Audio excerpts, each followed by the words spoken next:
रात का अंधेरा, यमुना नदी के किनारे धुंध धीरे धीरे फैल रही थी और उस धुंध के बीच चमक रही थी एक सफेद इमारत। क्या आपने कभी सोचा है, आखिर 400 साल पहले बिना मशीनों के इतना विशाल ताजमहल बनाया कैसे गया था? कौन थे वो लोग जो दिन रात पत्थरों में जान डाल रहे थे? क्यों हजारों मजदूरों की चीखें रात के अंधेरे में दब जाती थीं? और क्या सच में ताजमहल बनने के बाद कारीगरों के हाथ काट दिए गए थे? आज हम खोलेंगे ताजमहल के निर्माण का वो रहस्य जो इतिहास की धूल में कहीं दब चुका है। साल 1631 मुगल साम्राज्य अपने चरम पर था। बादशाह शाहजहां अपनी बेगम मुमताज से बेहद मोहब्बत करता था, लेकिन एक दिन युद्ध के दौरान मुमताज की अचानक मौत हो गई। कहा जाता है उस रात शाहजहां कई घंटों तक कुछ नहीं बोला। पूरा महल सन्नाटे में डूब गया और फिर एक फैसला लिया। एक ऐसी इमारत बनेगी जिसे देखकर दुनिया सदियों तक हैरान रह जाएगी। एक ऐसा मकबरा जो मौत के बाद भी मोहब्बत को जिंदा रखेगा। अब सवाल था, इतनी विशाल इमारत बनेगी कहां? कई महीनों तक जगह खोजी गई। फिर शाहजहां की नजर पड़ी आगरा में बहती यमुना नदी के किनारे पर। लेकिन समस्या बहुत बड़ी थी। वहां की जमीन बेहद नरम थी। इतनी भारी इमारत कभी भी धंस सकती थी। फिर शुरू हुआ वो काम जिसे सुनकर आज के इंजीनियर भी चौंक जाते हैं। हजारों मजदूरों ने जमीन के अंदर गहरे गहरे कुएं खोदे और उन्हें भरा गया पत्थरों और मजबूत लकड़ियों से।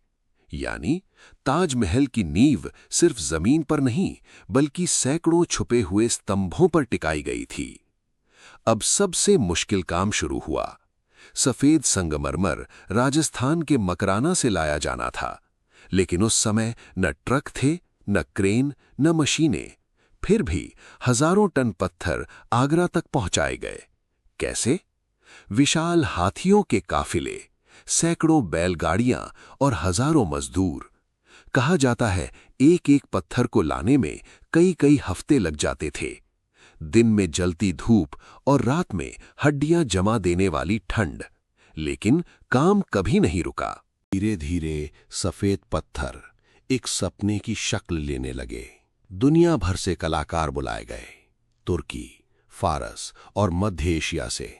कोई पत्थरों पर फूल उकेर रहा था, कोई दीवारों पर कुरान की आयतें लिख रहा था, तो कोई कीमती रत्न जड़ रहा था। लेकिन ताजमहल का सबसे बड़ा रहस्य था उसका भ्रम।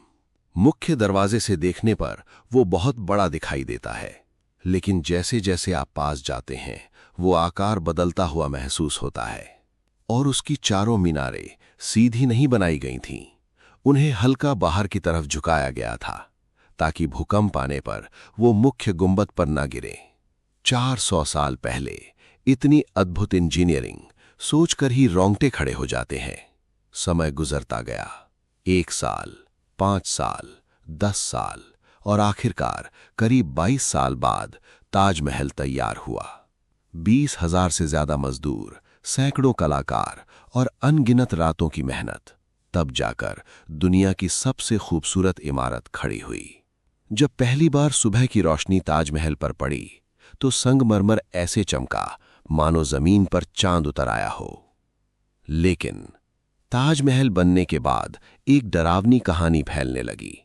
लोग कहने लगे शाहजहां ने कारीगरों के हाथ कटवा दिए ताकि दोबारा ऐसी इमारत कोई न बना सके। क्या यह सच था? इतिहासकार आज भी इस पर बहस करते हैं।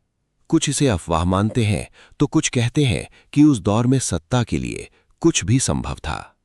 लेकिन सच चाहे जो हो, एक बात साफ है, ताजमहल सिर्फ पत्थरों से नहीं बना, उसमें हजारों लोगों की जिंदगी, पसीना और अधूरी कहानियां दफन है।